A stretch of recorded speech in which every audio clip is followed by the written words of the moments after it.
जय माता दी। नमस्कार दोस्तों, स्वागत है आप सभी का हमारे YouTube चैनल पर।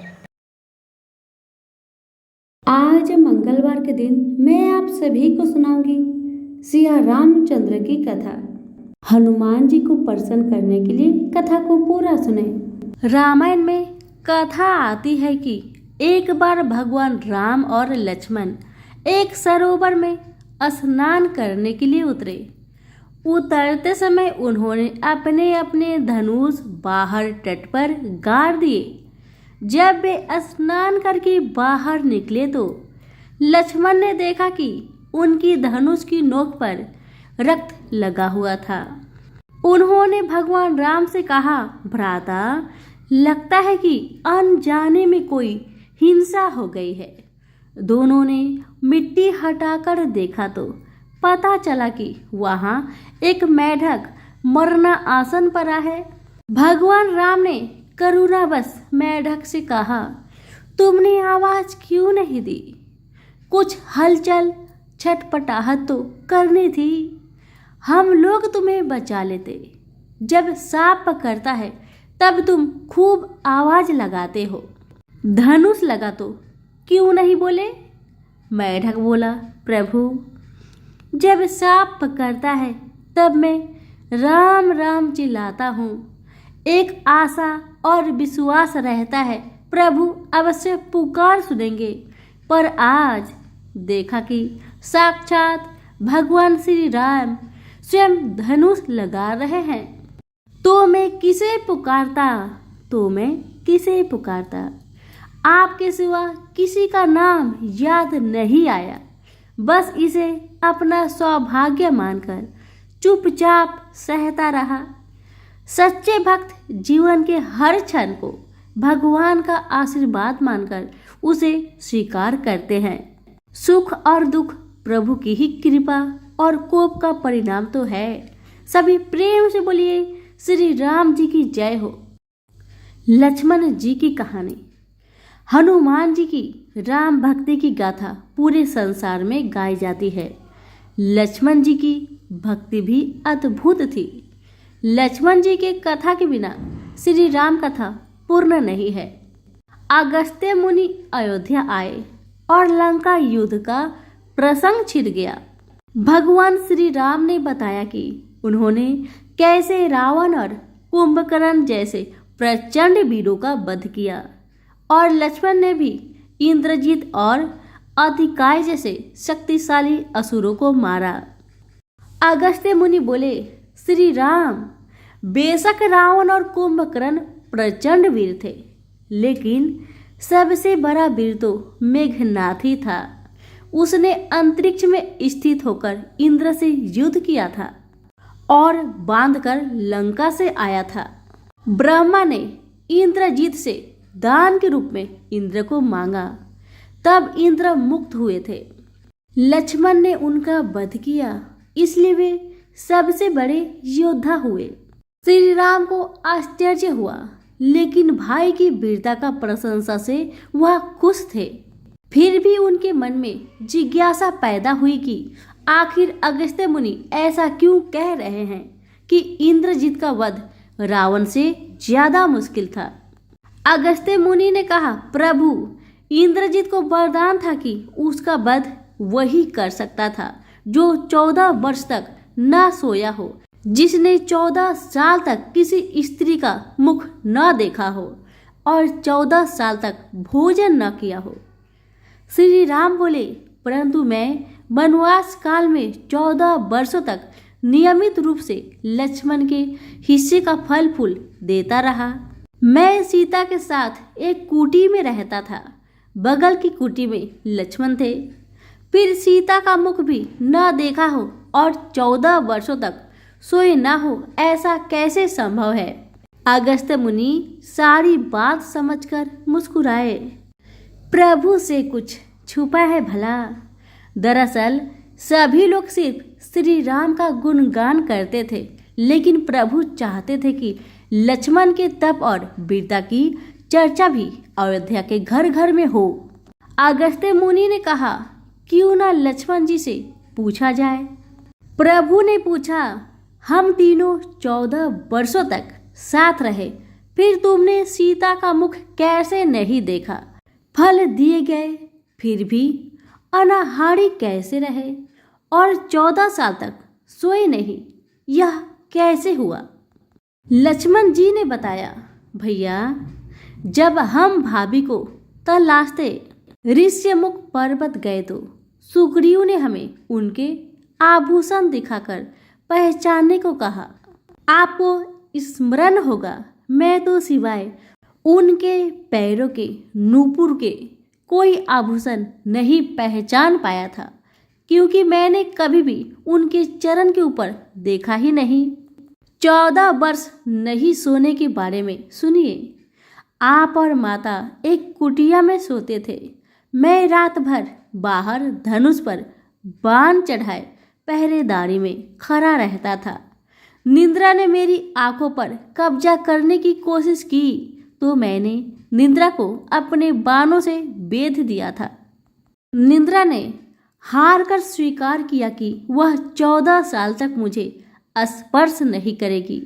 लेकिन जब श्री राम का अयोध्या में राज्य अभिषेक हो रहा होगा और मैं उनके पीछे सेवक की तरह छत्र लिए खड़ा रहूंगा, तब वह मुझे घेरेगी। आपको याद होगा, राज्याभिषेक के समय मेरे हाथ से छत्र गिर गया था। अब मैं 14 साल तक अनाहारी कैसे रहा? मैं जो फल फूल लाता था, आप उनके 3 भाग करते थे। 1 भाग देकर आप मुझसे कहते थे, लक्ष्मण, फल रख लो। आपने कभी फल खाने को नहीं कहा, फिर बिना आपकी आज्ञा के मैं उसे कैसे खाता? मैंने उन्हें संभाल कर रख दिया। सभी फल उसी कुटिया में अभी भी रखे होंगे। प्रभु के आदेश पर लक्ष्मण जी चित्रकूट की कुटिया में से वे सारे फलों की टोकरी लेकर आए और दरबार में रख दिया। फलों की गिनती हुई 7 दिन के हिस्से के फल नहीं थे। प्रभु ने कहा, इसका अर्थ है कि तुमने 7 दिन तो आहार लिया था। तब लक्ष्मण जी ने 7 फल कम होने के बारे में बताया। उन 7 दिनों में फल आए ही नहीं। जिस दिन हमें पिताश्री की स्वर्गवासी होने की सूचना मिली, हम निराहारी रहे। जिस दिन समुद्र की साधना कर आप उससे राह मांग रहे थे, जिस दिन आप इंद्रजीत के नाग पास में बांधकर दिन भर अचेत रहे, जिस दिन इंद्रजीत ने मायावी सीता को काटा था और हम शोक में रहे, जिस दिन रावण ने मुझे शक्ति मारी और जिस दिन आपने रावण का वध किया, इन दिनों में हमें भोजन की सुध कहाँ थी? विश्वामित्र मुनि से मैंने एक अतिरिक्त विद्या का ज्ञान लिया था, बिना आहार के जीने की विद्या। उसके प्रयोग से मैं 14 साल तक अपनी भूख को नियंत्रित कर सका, जिससे इंद्रजित मारा गया। भगवान श्री राम ने लक्ष्मण जी की तपस्या के बारे में सुनकर उन्हें हृदय से लगा लिया। कोई जड़ हृदय ही होगा जिसके आंखों से इस प्रसंग को सुनकर आंसू ना निकले। सभी प्रेम से बोले, जय श्री राम, जय श्री राम। बहुत साल पहले की बात है। एक आलसी लेकिन भोला भाला युवक था जिसका नाम था आनंद। आनंद दिन भर कोई काम नहीं करता, बस खाता ही रहता और सोया रहता। इसके अलावा उसे कुछ आता भी नहीं था, क्योंकि वह बहुत आलसी था। आनंद का रहन सहन व्यवहार देखकर घर वाले ने नाराज होकर उसे घर से निकाल दिया, क्योंकि आनंद कोई काम धाम करता ही नहीं था, बस घर में पड़ा रहता था। अब आनंद घर से निकाला जाने पर यूं ही इधर उधर भटकने लगा। भटकते भटकते उसे एक आश्रम मिला। वह आश्रम में गया। वहां उसने देखा कि एक गुरुजी बैठे थे और उनके शिष्य कोई काम नहीं करते, बस मंदिर की पूजा करते थे। आनंद ने सोचा, वाह, ये काम तो मेरे लिए बहुत बढ़िया रहेगा। इसमें तो कोई काम धाम करना ही नहीं पड़ता है, बस पूजा ही तो करना है। आनंद बड़े प्रेम से गुरुजी के पास आकर पूछा, क्या मैं यहाँ रह सकता हूँ गुरुजी? आनंद की बात सुनकर गुरुजी बोले, हाँ हाँ, क्यों नहीं रह सकते। गुरुजी का बात सुनकर आनंद ने कहा, गुरुजी, मैं कोई काम नहीं कर सकता, फिर भी आप मुझे अपने पास रखेंगे? आनंद की बात सुनकर गुरुजी मुस्कुराकर कहने लगे, बेटा आनंद, तुम्हें कोई काम नहीं करना है, बस पूजा करना होगा। आनंद ने कहा, ठीक है गुरुजी, वो तो मैं कर लूँगा। अब आनंद गुरुजी का आश्रम में मजा से रहने लगा। ना कोई काम ना कोई धाम, बस सारा दिन खाते रहो और प्रभु की भक्ति में भजन गाते रहो। आनंद को गुरुजी के आश्रम में रहते हुए महीना भर हो गया। फिर एक दिन आई एकादशी। आनंद रसोई में जाकर देखा, खाने की कोई तैयारी नहीं। उसने गुरुजी से पूछा, आज खाना क्यों नहीं बनेगा गुरुजी? गुरुजी ने कहा, नहीं, आज तो एकादशी है, तुम्हारा भी उपवास है। गुरुजी की बातें सुन आनंद ने कहा, नहीं, अगर मैंने उपवास कर लिया तो कल का दिन मैं नहीं देख पाऊंगा। मैं तो उपवास नहीं कर सकता, मुझे बहुत भूख लगती है। आपने मुझे पहले क्यों नहीं बताया गुरुजी? आनंद की बात सुन गुरुजी ने कहा, ठीक है, तुम उपवास ना करो, पर खाना आज तुम्हारे लिए कोई नहीं बनाएगा, तुम्हें खुद बनाना होगा। बेचारा आनंद मरता क्या न करता, गया रसोई में। गुरुजी फिर आए, देखो, अगर तुम खाना बना लो तो राम जी को भोग जरूर लगा लेना और नदी के उस पार जाकर ही रसोई बनाना। आनंद ने कहा, ठीक है गुरुजी। लकड़ी, आटा, तेल, घी, सब्जी लेकर आनंद वहां से चले गए और जैसा तैसा खाना भी बनाया। खाने लगा तो याद आया, गुरुजी ने कहा था कि राम जी को भोग लगाना है। बस अब आनंद लगा भजन गाने, आओ मेरे राम जी, भोग लगाओ जी। प्रभु राम आइए, श्री राम आइए, मेरे भोजन का भोग लगाइए। जब कोई ना आया तो बेचैन हो गया कि यहाँ तो भूख लग रही है और राम जी तो आए ही नहीं। भोला मानस जानता नहीं था कि प्रभु साक्षात तो आएंगे नहीं, पर गुरुजी की बात मानना जरूरी है। फिर उसने कहा, देखो प्रभु राम जी, मैं समझ गया कि आप क्यों नहीं आ रहे हैं।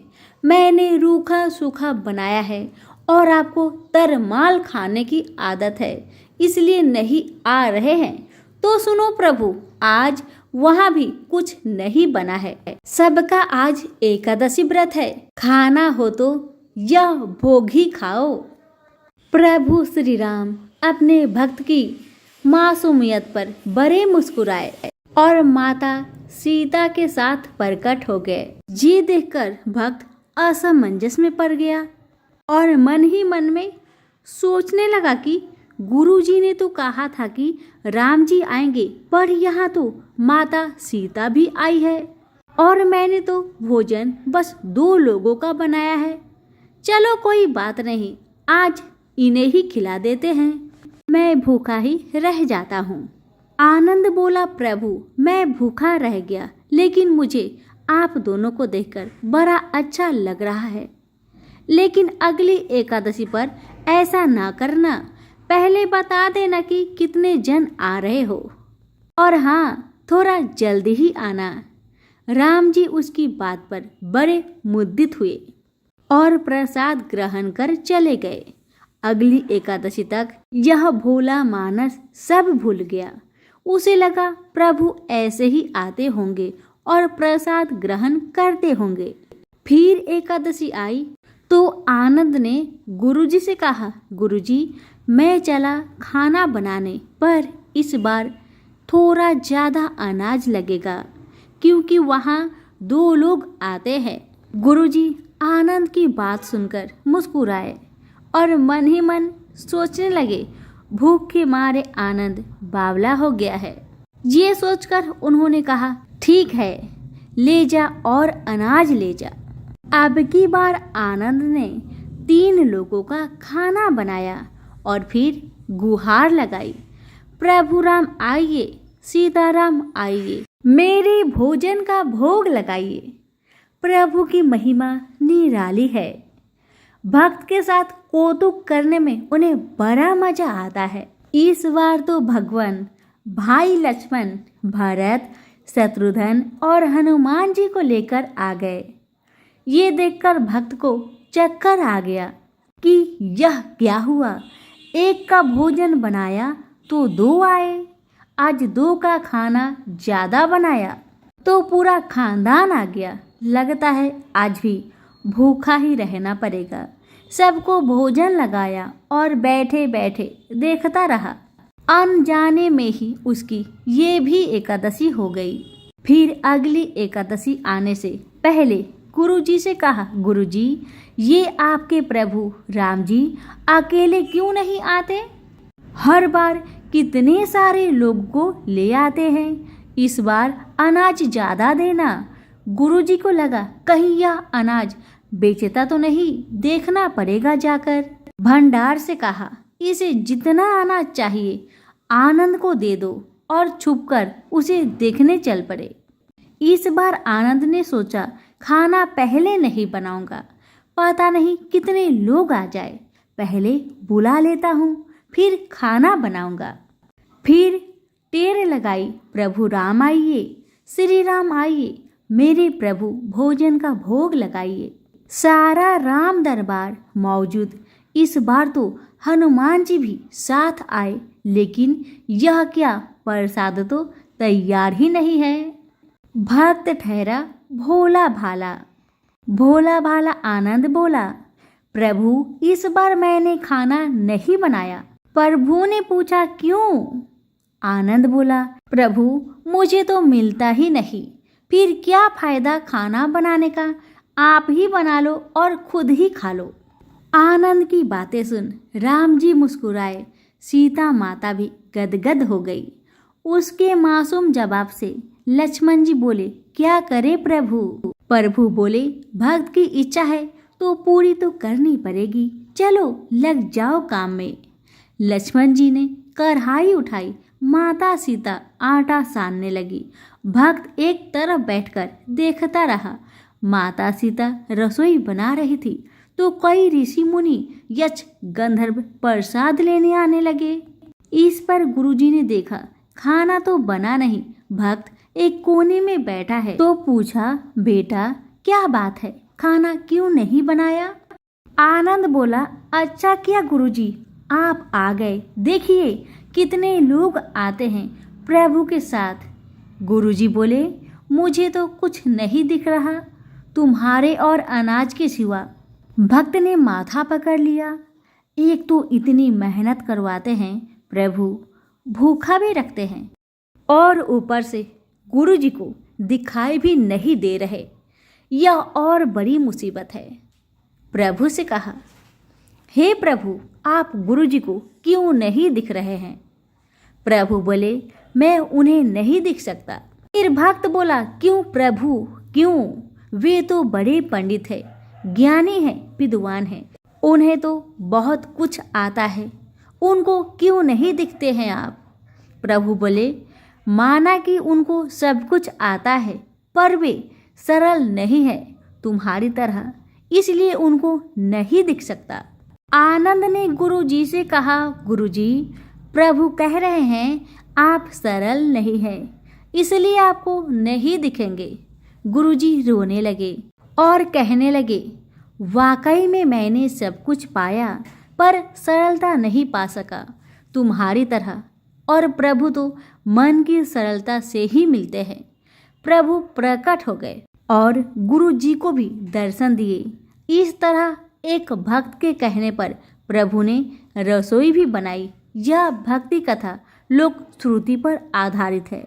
यहीं पर हमारी भगवान श्री राम की कथा समाप्त हुई। अगर आपको अच्छी लगे तो लाइक शेयर जरूर करें। धन्यवाद।